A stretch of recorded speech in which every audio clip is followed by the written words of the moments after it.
சென்னையிலிருந்து தூரத்துல இருக்கிற ஒரு பழைய கிராமம். அந்த கிராமத்திலே ஒரு பெரிய டைட்டில் ஹவுஸ். அப்பா காலத்துல இருந்த வீடு. அந்த வீட்ல அருண் குடும்பம் வாழ்ந்தாங்க. நல்ல பேர், நல்ல பந்தம், நல்ல மரியாதை.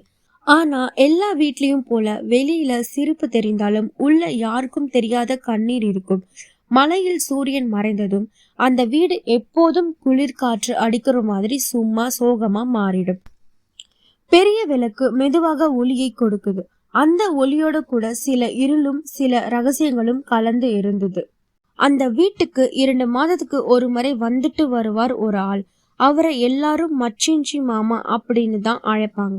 வெளியில பார்ப்பதற்கு ரொம்ப நல்லவர் போல, சிரிப்பு முகம், அன்பா பேசுவார். கிராமத்துக்கு வந்த எல்லாருக்கும் வணக்கம் சொல்லுவார். ஆனா அந்த சிரிப்புக்குள் யாருக்கும் தெரியாத ஏதோ ஒரு முகமூடி இருந்தது. அவர் வீடு வந்தால் குடும்பத்துக்கு ஒரு உயிர் வந்த மாதிரி தோன்றும். அவரோட கதைகள், சிரிப்பு, பழைய நினைவுகள் எல்லாம் அந்த வீட்டில் வேற மாதிரி சத்தம் கேட்கும். ஆனா இரவு வந்ததும் அந்த சிரிப்பு, அந்த அன்பு எல்லாம் மாற ஆரம்பிக்கும். மாலை 7 மணிக்கு அந்த வீடு சும்மா சத்தம் இல்லாமல் அமைதியா மாறிடும். மாமா சாப்பாடு சாப்பிட்டு தான் அறைக்கு போவார். ஆனா நள்ளிரவுக்கு அருகில் கதவு மெதுவாக திறப்பது போல சத்தம் வரும். சந்தேகமான நாட்கள். ஒருவரை தேடுறது அந்த பார்வை. அந்த வீட்டின் பெண்கள் முதலில் புரியாம இருந்தாங்க. ஆனா மெதுவாக அவரோட உண்மை முகம் தெரிய ஆரம்பிச்சது. அவரோட பார்வை நல்ல உறவின் பார்வை இல்லை. ஒரு பேராசை, ஒரு ஆசை அது கண்ணில் தெரிய ஆரம்பிச்சது. அந்த வீட்டின் ஒருத்தி ராத்திரி தனியா படுக்க முடியாம கதவை பூட்டிக்கிட்டு அழுது தூங்குவாள். ஆனா யாரிடமும் சொல்ல முடியாது. நான் சொல்லினா யாரும் நம்புவாங்களா? எல்லாருக்கும் இவங்க நல்லவர் மாதிரி தான் தெரிகிறார். அவள் மனசு மெதுவாக நொறுங்க ஆரம்பிச்சது. கண்ணீரோட தூங்கும் இரவுகள், மறைச்சு வைக்கும் துயரங்கள் அந்த வீட்டின் சுவருக்குள்ள மட்டும்தான் அடைஞ்சது.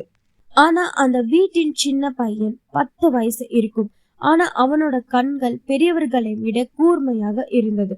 அவன் கவனிக்க ஆரம்பிச்சான். என்ன மாமா ராத்திரி அறையில இல்லாம வேற இடமே போறாரு? ஏன் கதவு மெதுவாக திறக்குது?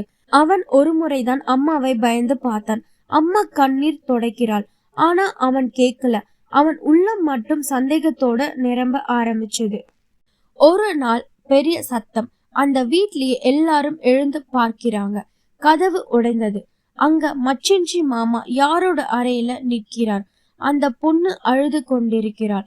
அந்த நொடி எல்லாருக்கும் உண்மை தெரிஞ்சது. வெளியே நல்லவராக இருந்தவர் உண்மையில ஒரு பிசாசு மாதிரி இருந்தார். அவரோட முகம் அவமானத்தால், கோபத்தால், பேராசையால் நிரம்பியிருந்தது. கிராமத்தார் அந்த மாமாவை பிடிச்சு கூட்டிக்கிட்டு போய் அவமானப்படுத்தினாங்க. அந்த குடும்பம் அவனை ஒருபோதும் மீண்டும் உள்ள வரவிடல. ஆனா அந்த பெண்ணின் மனசு, அந்த காயம் அது ஒருபோதும் ஆறவில்லை. அவளுக்கு எப்போதும் ஒரு பயம்.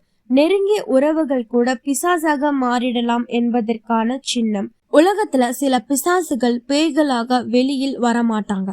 நெருங்கிய உறவுகளின் பெயரில் தான் நம் வாழ்க்கைக்குள் நுழைஞ்சிடுவாங்க. அவங்க துரோகம் ஆயுள் முழுக்க காயம் தரும். சில பிசாசுகள் இரவில் மட்டும் வராது. நம் வீட்டுக்குள்ளேயே நம்முடைய நெருங்கிய உறவுகளின் முகத்தில் மறைந்து கிடக்கும். இந்த கதை ஒரு பெண்ணின் துயரத்தையும் ஒரு குடும்பத்தின் நிஜத்தையும் வெளிச்சத்துக்கு கொண்டு வரும். மச்சிஞ்சி மாமா ஒரு கிராமத்து வீட்டின் கதவுக்குள் நுழைந்த பிசாசின் கதை. முடிவில் தெரியும் உண்மை. இதுதான் ஒரு நினைவுடன் உருவான நிஜம். இந்த மாதிரி கதைகளுடன் இனிமேல் சந்திப்போம். இது நிஜமும் நினைவும்.